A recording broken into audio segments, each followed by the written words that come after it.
નમસ્કાર, સ્વાગત છે ગુજરાત ફર્સ્ટમાં સમાચારો સાથે હું છું દીપિકા। સમાચારની શરૂઆતમાં સૌથી મોટા સમાચાર મળી રહ્યા છે। બોરસદની સરસ્વતી સ્કૂલની ફી માટે ખુલ્લેઆમ દાદાગીરી થઈ રહી છે। સ્કૂલની ફી નહીં ભરનારી વિદ્યાર્થીનીને સ્કૂલમાં ઊભી રાખવામાં આવી। સત્રની અડધી ફી ભરી હોવા છતાં વિદ્યાર્થીને ઊભી રાખવામાં આવી છે। શાળા કર્મચારી અને વાલી વચ્ચેની એક ઓડિયો ક્લિપ વાયરલ થઈ છે। ફી ન ભરે ત્યાં સુધી શાળામાં ન મોકલવાનો આ ક્લિપમાં ઉલ્લેખ કરવામાં આવ્યો છે। ફી ન ભરે તો ટ્રાન્સપોર્ટેશન બંધ કરી દેવાની પણ ધમકી આપવામાં આવી છે। તો બાળકી માટે વાલીની આજીજી પરંતુ સંચાલકોનો ઇનકાર છે તે જોવા મળી રહ્યો છે। અગાઉ પણ આ સ્કૂલ વિદ્યાર્થીઓને બહાર બેસાડી ચૂકી છે। 5 સપ્ટેમ્બરે ફી નહીં ભરનારા વિદ્યાર્થીઓને બહાર બેસાડવામાં આવ્યા હતા। જો કે વિડીયો વાયરલ થયા બાદ પણ હજુ સુધી કોઈ જ કાર્યવાહી નથી થઈ અને ફરી એક આ ઘટના આ જ સ્કૂલની સામે આવી છે, બોરસદની સરસ્વતી સ્કૂલની। વધુ માહિતી સાથે સંવાદદાતા યશદીપ જોડાઈ ગયા છે। યશદીપ, બોરસદની સરસ્વતી સ્કૂલની ફી માટે ખુલ્લેઆમ દાદાગીરી જોવા મળી રહી છે। પહેલા પણ આ સ્કૂલ વિવાદમાં આવી ચૂકી છે। લોબીમાં વિદ્યાર્થીઓને બેસાડવામાં આવ્યા હતા અને ફરીથી આ દાદાગીરી આ સ્કૂલની સામે આવી છે। ચોક્કસથી જે પ્રમાણે બોરસદમાં સરસ્વતી સ્કૂલ છે તેનો એક ઓડિયો ક્લિપ વાયરલ થઈ રહી અને તેમાં એક વાલી અને શાળાના શિક્ષિકા સાથેનો સંવાદ થયો હોવાનું જે છે ચર્ચાએ વેગ પકડ્યું છે। મહત્વનું છે કે ફી મુદ્દે જે છે બાળકીને બીજા ધોરણમાં અભ્યાસ કરતી બાળકીને જે છે ક્લાસરૂમની બહાર રખાતી હોવાનું ખુદ આ ઓડિયો ક્લિપમાં શિક્ષિકા છે તે સ્વીકારી રહી છે અને વાલી જે છે તે વિનંતી કરી રહ્યો છે કે તે ફી ભરી દેશે, પરંતુ તેમ છતાં પણ તેને સાંભળવામાં નથી આવી રહ્યું।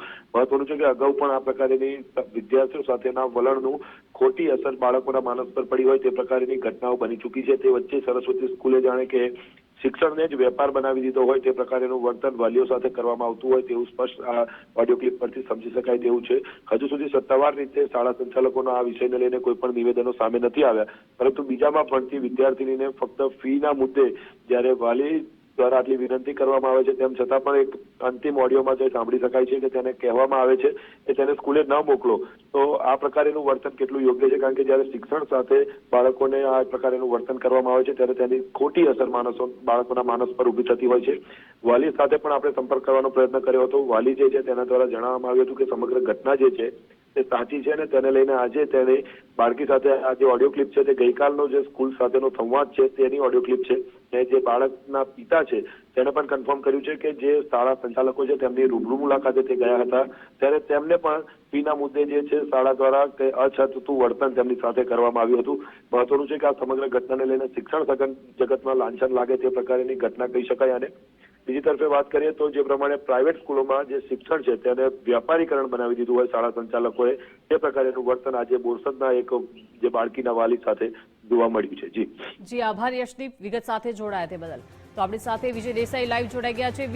વિજય, જે રીતે રાજ્યની શિક્ષણ વિભાગ જે છે તે કઈ દિશા તરફ જઈ રહ્યું છે, કેમ કે રોજે રોજ આવી ઘટનાઓ સામે આવી રહી છે અને ફરીથી આજે બોરસદની સરસ્વતી સ્કૂલની ફી માટે ખુલ્લેઆમ દાદાગીરી જોવા મળી, વિદ્યાર્થીને ઊભી રાખવામાં આવી। પહેલા પણ આ સ્કૂલ વિવાદમાં આવી ચૂકી છે। વિજય, નામ સરસ્વતી છે, પરંતુ સરસ્વતી કે જેને વિદ્યાનું ધામ ગણવામાં આવે છે, નામને લજવતું કામ આ શાળા અને શાળાના સંચાલકો કરી રહ્યા છે માત્ર રૂપિયાની લાઈમાં।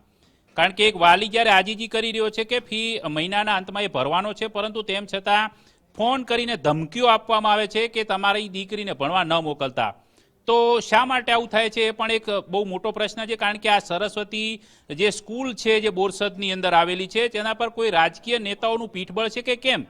કારણ કે છાસવારે આ સ્કૂલ સતત વિવાદમાં આવે છે, સતત મનમાની કરે છે, ખુલ્લી લુખ્ખી દાદાગીરી કરે છે, છતાં એની સામે કોઈ કાર્યવાહી નથી થતી।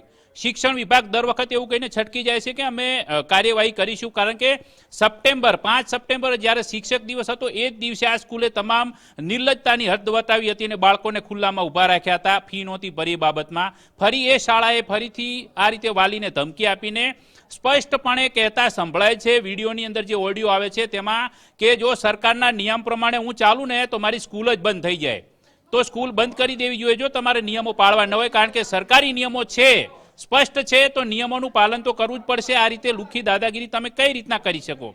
એટલે સરસ્વતી સ્કૂલના સંચાલકો, MD અને એના જે ચેરમેન છે રાવજીભાઈ, એ તમામે વિચાર કરવો જોઈએ કે આ રીતે વાલીઓને ધમકીઓ આપીને તમે બાળકોના બાળમાનસ પર, એમના શિક્ષણ પર કયા પ્રકારની અસર પાડવા માંગો છો? શું તમને ખુલ્લી છૂટ મળી જાય છે કે તમે દાદાગીરી કરશો તો ચલાવી લેવામાં આવશે? શિક્ષણ વિભાગને પણ ખુલ્લેઆમ પ્રશ્ન છે કે જિલ્લા શિક્ષણાધિકારી શું કરી રહ્યા છે? શા માટે આવી આજે શાળાની જે છાસવારે કમ્પ્લેન આવે છે સરસ્વતીની, તો શા માટે તેની સામે કોઈ કડક હાથે કાર્યવાહી નથી કરવામાં આવતી? શું કોઈ નેતાઓનું પીઠબળ છે એટલા માટે, કે પછી શિક્ષણ વિભાગ ખુદ ડરી રહ્યું છે કે આવી ખુલ્લેઆમ જે ખાનગી સંચાલકો જે છે, શાળા સંચાલકો છે, દાદાગીરી કરી શકે? એટલે આ બધા પ્રશ્નો છે, જોડાયેલા છે અને આની સીધી અસર પડી રહી છે. પરંતુ આપણે સ્પષ્ટપણે શિક્ષણ વિભાગને પ્રશ્ન કરીએ છીએ કે આપ આવી ઘટનાઓ ઉપર તાત્કાલિક સ્વત સંજ્ઞાન લઈને આવી ઘટનાઓ પર શાળાઓ સામે કડક કાર્યવાહી કરો ને દાખલારૂપ કાર્યવાહી થશે તો આ રીતે બાળકોના શિક્ષણ પર, બાળકોના બાળમાનસ પર વિપરીત અસરો થતી અને ફીના નામે ખુલ્લેઆમ દાદાગીરી કરતી શાળાઓ પર સકંજો કસાઈ શકાશે. વિજય, સવાલ તો એ પણ છે કે ખુલ્લેઆમ આ રીતે સંચાલકો દાદાગીરી કરી રહ્યા છે, વાલીઓને આજીજી કરવી પડે છે, ફી તો ભરાઈ જશે વિજય, પરંતુ જ્યારે વાત આવે વિદ્યાર્થીઓની, તેમના માનસિક ઉપર કેટલી અસર પડતી હશે? ફી તો ભરાઈ જશે, સંચાલકો આ ખુલ્લેઆમ દાદાગીરી કરી રહ્યા છે, પરંતુ વિદ્યાર્થીઓના માનસિકતા પર તેની કેટલી અસર પડતી હશે વિજય?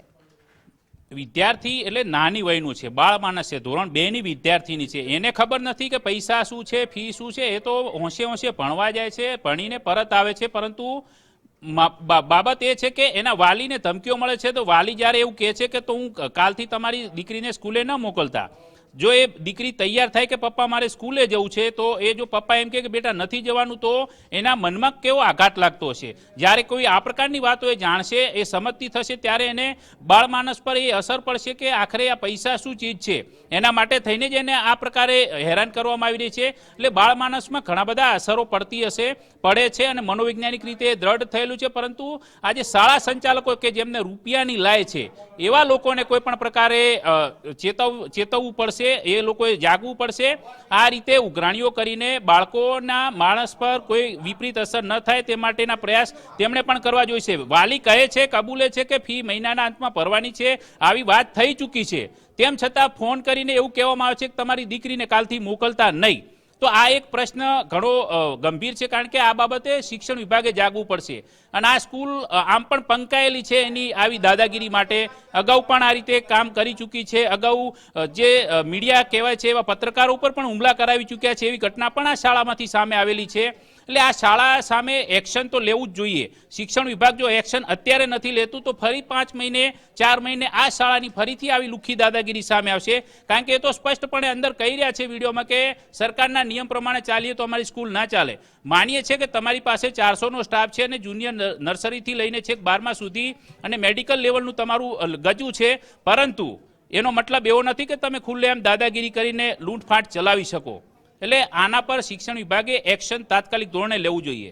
જી બિલકુલ વિજય, આપ જોડાયેલા રહેજો. એટલે કે શિક્ષણ વિભાગની કામગીરી સામે પણ અનેક સવાલો થઈ રહ્યા છે, કેમ કે એક નજીવી બાબતે, ફી ભરવાની નજીવી બાબતે અહીંયા સંચાલકોની ખુલ્લેઆમ દાદાગીરી જોવા મળી રહી છે. 5 સપ્ટેમ્બરની ઘટના જે સામે આવી હતી તેનો પણ વિડીયો વાયરલ થયો હતો, જેમાં ફી ન ભરનાર વિદ્યાર્થીઓને લોબીમાં બેસાડવામાં આવ્યા હતા અને આ વિડીયો વાયરલ થયો છે 5 સપ્ટેમ્બર. અને બીજી આજે 14 ફેબ્રુઆરીની ઘટના સામે આવી છે. ત્યારે આજે પણ બોરસદની સરસ્વતી સ્કૂલની ફી માટે ખુલ્લેઆમ દાદાગીરી સામે આવી છે. શું છે આ દાદાગીરી, આવો સાંભળીએ ઓડિયો ક્લિપમાં. માહીની હજુ ફી બાકી છે ને? હા તો એને પે કરી દેજો.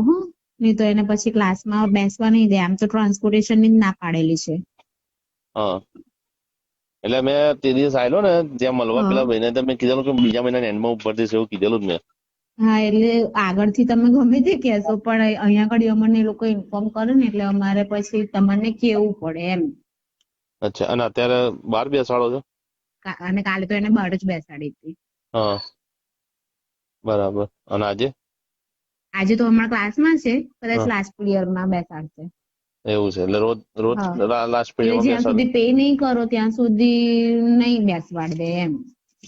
અને ટ્રાન્સપોર્ટેશન પણ આગળથી બંધ જ કરી દેશે આ તો કદાચ કાલથી. મેમ એવો તો ગવર્મેન્ટ નો રૂલ્સ નહીં કે બહાર બેહાડવાનો. તો આ સરસ્વતી એટલે હજુ તો સ્કૂલમાં જ આ રૂલ ક્લાસમાં જ છે, છે, એવું નહીં, સરસ્વતી અત્યારે સ્કૂલમાં જ છે. હમણાં ક્લાસમાં જ છે.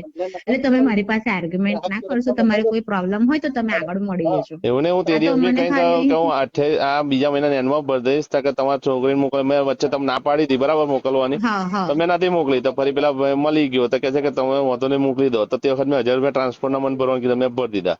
આ બરાબર. સરસ્વતી સ્કૂલમાં જ આ રૂલ્સ છે. ફીસ તો પે કરવી જ ભાઈ એવું નહીં પડશે. કરાવું. અમારા ટીચર ના છોકરાઓ જો કરાવે છે તો પછી બધા જોડ તો કરાવે આ જ તો ને. રૂલ્સ અઘરો છે. અમે લોકો પે કરીએ છીએ તો પછી બધા પે તો અમારે કરવાની જ છે ને બેન. પે કઈ નહીં કરવાની, પે તો કરવાની જ છે ને. આજે નહીં કાલે તો કરવાની તો છે જ. અમારે આ સત્ર પતી ગયું હોય ને તમે આ વસ્તુ કરો, રિઝલ્ટ ના લો એ વસ્તુ બરાબર છે, પણ સત્ર હજુ પત્યું નથી. તે પહેલા મેં હવે સત્ર પૂરું કરવામાં બાકી કેટલા મંથ છે? પણ મેં કહ્યું જ ખરું, મેં આગલા મહિને આવેલો ને એટલે જયારે તમારે જે પ્રોબ્લેમ હોય મને તો આગળથી ઇન્ફોર્મ કરવાનું કહ્યું. એટલે હવે તમને કદાચ એને ક્લાસમાં પણ નહીં જ બેસવા દે. એટલે જો એવું પછી હોય હું તો તમે તમે કહેતા આગળ હો તો મળી કાલથી ના જજો એમ. એમને કાલથી ના મોકલું. મારે જો ફીની સગવડ હશે પછી મોકલીશ એવું હોય તો. હા તો વાંધો નહીં, તમે આગળ મળીને વાત કરી લેજો. સાથે જોડાયેલા છે વિજય, આ ક્લિપમાં સ્પષ્ટપણે સંભળાઈ રહ્યું છે કે ફી ન ભરે ત્યાં સુધી શાળામાં વિદ્યાર્થીને ન મોકલવી, સાથે સાથે ફી ન ભરે તો ટ્રાન્સપોર્ટેશન બંધ કરવાની પણ અહીંયા સંચાલકો ધમકી આપી રહ્યા છે. ઓડિયો ક્લિપમાં સ્પષ્ટ સંભળાય છે કે એક નિર્લજ્જ હાસ્ય સાથે નફટાઈ ભર્યો જવાબ આપે છે. કારણ કે સ્પષ્ટ દેખાય છે કે તમે ના મોકલતા. આજે તો એને ક્લાસમાં બેસાડી છે, છેલ્લા પિરિયડમાં 12 બેસાડીશું અને આવતીકાલથી તો એને 12 જ બેસાડીશું. આવું સ્પષ્ટપણે સાબિત કરી આપે છે આ શાળાના જે સંચાલકો છે, એમના જે કર્મચારી છે ઓડિયો ક્લિપમાં. તો એનો મતલબ સીધો થયો કે તેઓ નફ્ફટ તો છે જ, તેમને કોઈનો ડર નથી, એ પણ સ્પષ્ટ થાય છે. અન્યથા આ પ્રકારે ખુલ્લેઆમ આ રીતની વાત કોઈ સ્વીકારે નહીં. કંઈ પણ પ્રશ્ન હોય તો રૂબરૂ મળીને ઉકેલી લઈશું, તમે આવો, ફી બાકી છે, આવું કહીને કોઈ શાળા સંચાલક હોય કે કર્મચારી હોય છાવરી લેતા હોય છે. પણ આ શાળાને કોઈની ડર નથી, એટલા માટે કારણ કે શિક્ષણ વિભાગ ત્યાં આણંદમાં સૂઈ ગયું છે. એમની પાસે કદાચ શિક્ષણનું કોઈ કામ નહીં હોય, બીજા કોઈ કામમાં પરોવાયેલા હશે, જિલ્લા શિક્ષણાધિકારી હોય કે અન્ય કોઈ તાલુકા પ્રાથમિક શિક્ષણાધિકારી હોય. એટલા માટે જ આ શાળા આટલી નફ્ફટ થઈને આ રીતનું વર્તન બાળકો સાથે, વાલીઓ સાથે કરી રહી છે. છેલ્લા પિરિયડમાં 12 બેસાડી દઈશું, આવતીકાલથી એને 12 બેસાડીશું, ટ્રાન્સપોર્ટેશન બંધ કરી દઈશું. એટલે આ તો એક ખુલ્લી દાદાગીરી, લુખ્ખી દાદાગીરી કહીએ તો દેખાઈ આવે છે. એટલે એક્શન તો હવે ક્યારે લેવાશે એ પણ પ્રશ્ન રહ્યો, કારણ કે અગાઉ પણ આવું થયું તો નથી લેવાયા. તો જ આ ફરીથી આ પ્રશ્ન છે એ જ સરસ્વતી સ્કૂલમાં ઉદ્ભવ્યો છે. પરંતુ હવે આપણે આશા રાખીએ કે આણંદનું શિક્ષણ વિભાગ જાગે અને ગુજરાત રાજ્યનું શિક્ષણ વિભાગ પણ જાગે, શિક્ષણ મંત્રી પણ જાગે અને આ ઘટના છે, આ ઘટના અંગે તાત્કાલિક સુઓ મોટો સ્વચ્છ સંજ્ઞાન લઈને આના અંગે લીગલી કાર્યવાહી કરવામાં તેઓ અહીંથી આદેશ આપે ગાંધીનગરથી, અને તો જ કાર્યવાહી થાય એવું સ્પષ્ટપણે દેખાય છે. કારણ કે કદાચ શાળા સંચાલકોની પાછળ કોઈ મોટું પીઠબળ હશે તો જ આ પ્રકારે આટલી નિર્લજ્જતાથી, નફટાઈથી આ લોકો વર્તન કરતા હશે. આવું જી બિલકુલ, આભાર વિજય જોડાયા તે બદલ. એટલે કે રાજકીય પીઠબળ વગર આજ શક્ય જ નથી, કેમ કે વિદ્યાર્થીનીને સતત બહાર ઊભી રાખવામાં આવી છે. અગાઉ પણ આ સ્કૂલ વિદ્યાર્થીને બહાર બેસાડી ચૂકી છે અને ફરીથી આ જ સ્કૂલ વિવાદમાં આવી છે.